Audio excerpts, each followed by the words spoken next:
Welcome back to my channel. Today's video is going to be a tutorial on this fun sparkly party makeup that I'm wearing right now. Initially this was going to be a New Year's Eve party makeup, but I didn't get it finished and uploaded in time. Plus the footage was kind of messed up, so I figured I'd redo it and post it and just kind of call it a regular old party makeup. You can wear it for whatever and I'm sure it'll look great. It's very sparkly, a little bit on the cool tone side, and I paired it with some glossy nude lips, which I genuinely cannot remember the last time I filmed a tutorial with glossy nude lips. So I don't know, sometimes it's fun to switch it up. Fun fact for you guys, if you have been a follower, subscriber of my channel for a while, especially the past year, you have noticed that my videos have been super sporadic and few and far and in between, but that is going to change this year and I'm more excited than I can even begin to explain to y'all. So if you have particular video suggestions that you would like to see me put up, or if you have any ideas for tutorials or specific targeted reviews,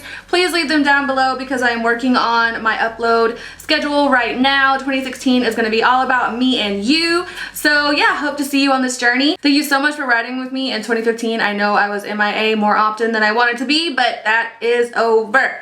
I finally get to dedicate all my time and energy again to makeup and I couldn't be happier and I feel very blessed. So yeah, I hope you guys enjoyed the tutorial. Thumbs up if you do enjoy it. Subscribe if you have not, and check the down bar for links to all my social media platforms.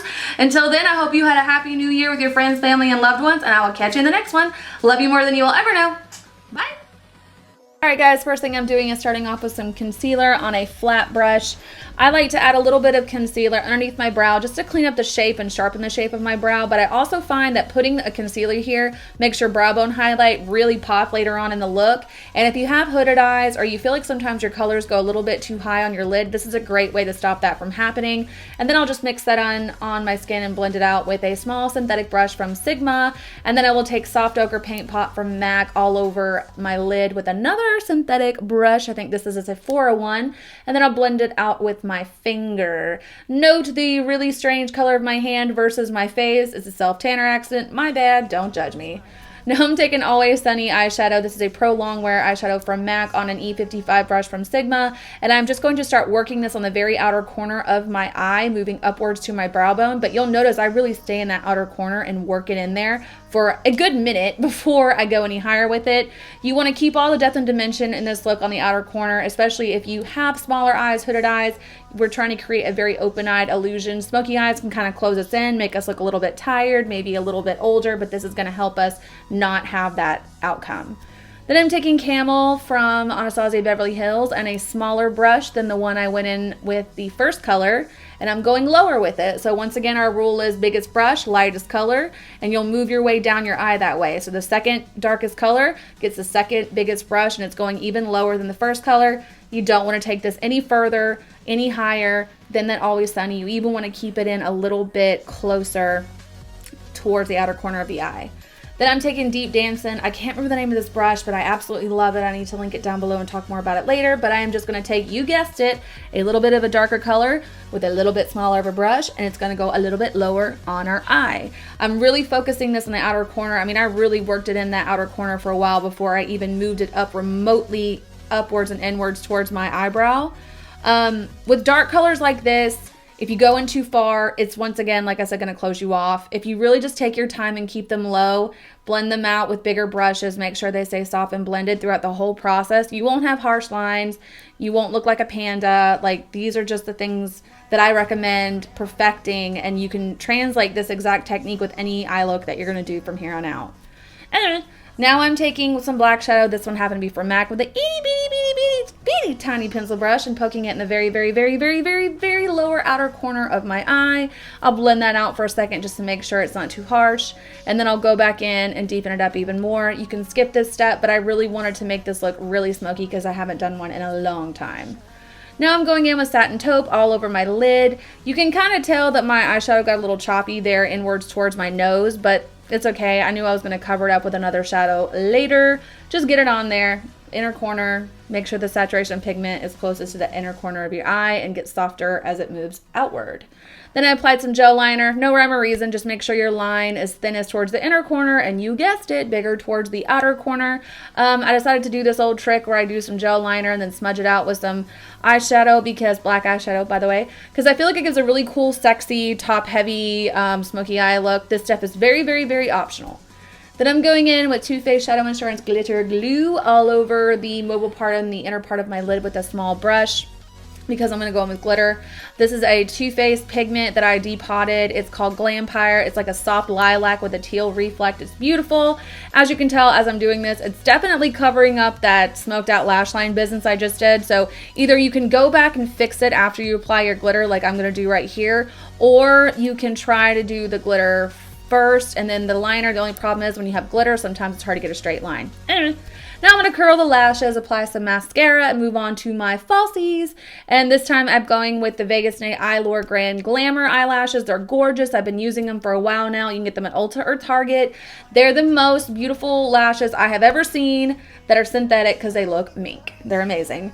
Anyway, now I'm going in with my Makeup Forever Hydrating Primer all over my skin because I am just a little bit more dry because of the winter months, but I still do produce oil and I still have pores. So I'm going to add the smoothing primer just on the areas of my face that I do have texture or that I do get oily, just to kind of help myself later on in this process.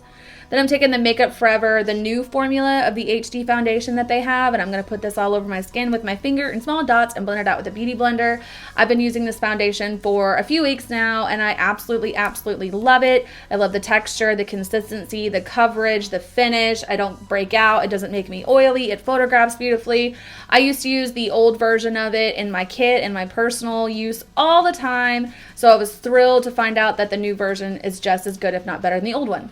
Then I'm taking Pro Longwear Concealer in NW20 and NW25 on a Real Techniques brush all over the under eye area, bridge of the nose, cupid's bow, chin, forehead. I do this part in every single video. I've considered cutting it out, but hey, every once in a while add a little spin on the little situation. I have a new little trick I've been trying. I'll tell you in a minute, but these are the areas of my face that I like to highlight, bring light to.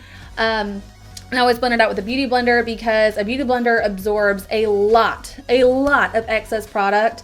It makes it so smooth and seamless. It blends into the rest of your skin amazingly. It's just quick, easy. It takes me about 2 seconds to do my concealer and blend it out. Like, beauty blender, it's pretty much the best thing that ever happened to makeup. Anyway, so after you blend it out for a few seconds, you're going to want to set it, obviously, if you're me and you get oily. And in this case, I'm taking the Laura Mercier Loose Translucent Powder, and I'm just going to lightly dust a little bit of it in those same areas that I just highlighted with concealer. I am still going to do the baking method, but I find that laying down a soft, light layer of translucent powder first takes away all the bad side effects of baking, but leaves you with all the good ones. If you lay down a little bit of powder first before you cake on the rest of it, for the lack of a better term, it won't get clingy, patchy, or look too dry because you almost have like a barrier between the excess powder and the necessary powder.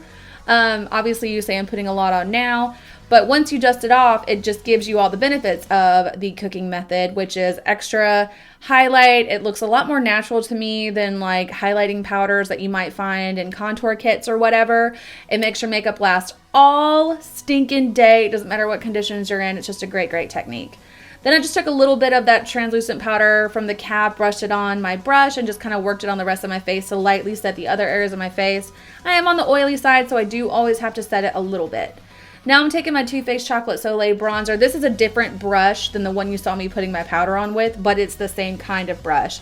I have found that using bigger brushes, fluffier brushes to do things like bronze and contour, it's giving me the same finished result, like giving me warmth where I need it and giving me structure where I need it, but it's much softer. It looks a lot more natural. I really, really like, using bigger brushes now. I think I'm going to try it with other things, but this is just the way I've been doing it lately.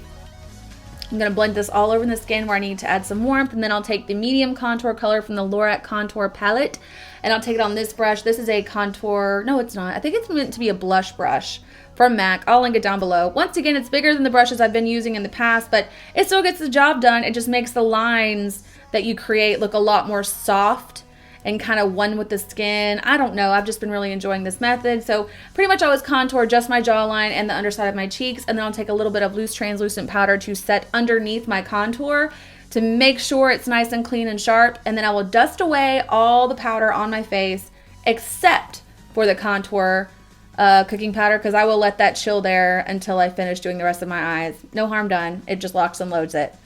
And I'm going to smoke out the bottom part of my lash line. This is always very optional, but I do it in every tutorial. I will throw some out there that I don't, but not today. So I'm taking that caramel color and I'm just putting it all underneath the lash line, and then with a smaller brush, I'm going to go in with Deep Damson. I took this all the way from inner corner to outer corner. I'm not going to put any liner in the waterline. That is an option, but I figured if I was taking the depth from inner corner to outer corner, it might be best to leave the waterline blank so I don't completely shut my eyes off too much. But I am going to blend that darker Deep Damson color out with that caramel color to make sure it's seamless into the skin. And then I will take an even darker color, which is black in this case, on an even smaller brush, even closer to the lash line. Then I'm going to mascara the bottom lashes. This is optional. I don't really have bottom lashes to speak of, but why not? And this is pretty much the finished eye look. Then I'm going to dust away all that powder underneath my contour, but I actually go in with this powder brush and just run it over my face for a few minutes to make sure there's no excess powder on my skin whatsoever at all, period, dot, astronaut.